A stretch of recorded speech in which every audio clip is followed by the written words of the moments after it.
go to talking a little bit about antiques. I want to learn more about this. Chris McGimsie joins us. Thanks, buddy. Hello. Hey, Tracy. I've been following you on Instagram and seeing all of your amazing projects, and there's so many good projects. But I like the fact that you will mix in some antiques, some vintage pieces, because it just adds that extra bit of personality into a space that might read a little bit cold, right? So what we need to know, though, is the difference between a few of these things. There's a difference between something that is antique and something that is vintage. Exactly. What's the difference? Well, that's the misconception. Everybody thinks something that's old is an antique, but antiques, in fact, are generally around 100 years old or older. Okay. So most items that we like are vintage items, in fact. But most people don't know that, and really good indicators are what the materials are made of.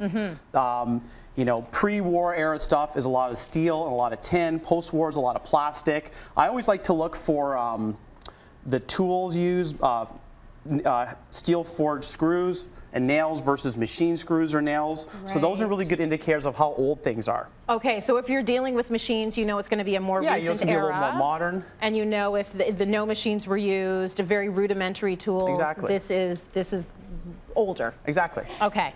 Are there any, you know, when you're looking around at the antique market, what are you, when people are flipping things around and looking, what are they looking for? Well, personally, what I like to look for those one-of-a-kind items that no one has, but also items that you can use for other purposes than their original intent. Okay. Like for example, this crock pot here, right? This is a crock pot for cottage cheese. I like items that have really unique font and really unique branding, so it's really individual what people's tastes are. So this crock pot I'm using for succulents.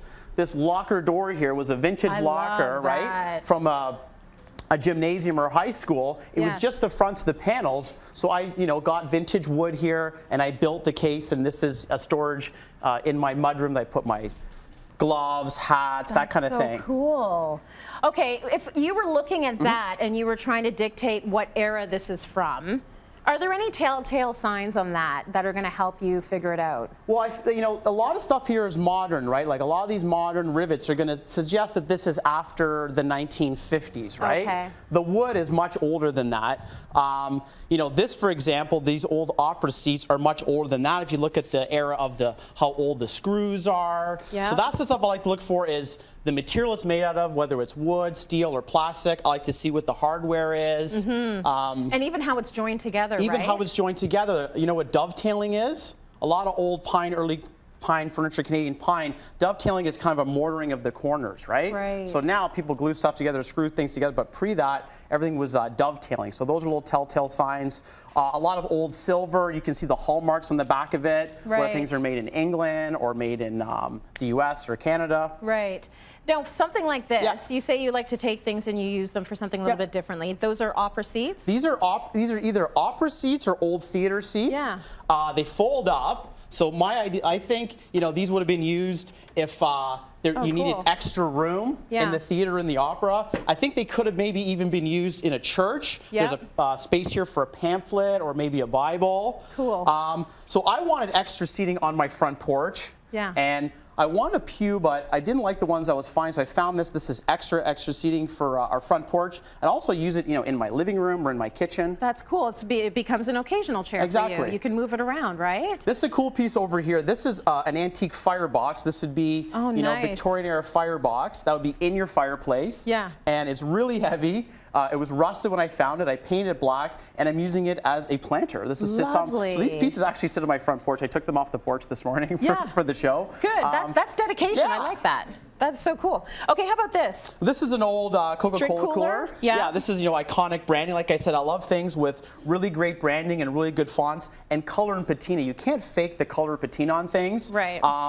So I don't really try to modify things too much. When you get the items home, a little bit of soap and water is all you really need to do to it. Yeah. Anything really abrasive, you can wreck the era of things. You could wreck the locker door, you could wear off the font. So just clean it up. Yeah. I like things that are really unique, and really, I feel like these pieces kind of go everywhere. They do. Now, if I were to see that in your house, then that's filled with beer? Exactly. So you're actually using it as a cooler? Yeah, exactly. Of course. All right, because why wouldn't you? And what about this? What do you use? What is this, first of all? This is an old printing press tray. So an old printing press, this would roll out, right? These are really popular now. People actually collect all the letters. This actually hangs in my kitchen, and we collect miniatures.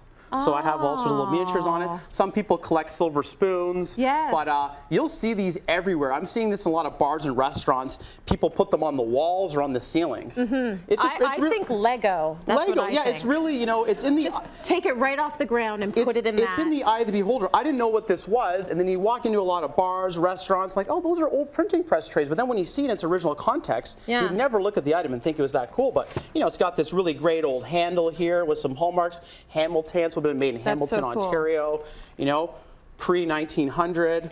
Very nice. Now, when you go antiquing, are you waking up early in the morning and you're... You have to. So you have to do that, Yeah, you have to get out there early because generally the best stuff goes right away. Okay. You know, these items, the big items you see when you first walk into the markets, those aren't going to be there at the end of the day. So if you're a professional, you want to get there, you know, first thing. And you're a contractor, so you already have a truck. Yeah, exactly. You're so lucky. Exactly. That's what always stops me from doing the proper antiquing. Like, I don't have a car. We got a teeny tiny little car. The family barely fits in our car, never mind a locker. We actually We'd have to rent a truck if we were going to do that. We started to actually rent a trailer, a U-Haul trailer, just because it's become a huge family activity. And I would go with my truck, but then, you know, my sister, my brother-in-law, mom, dad, we just rent a U-Haul, spend the weekend, and load it up. I love it. The family that antiques together. That's beautiful.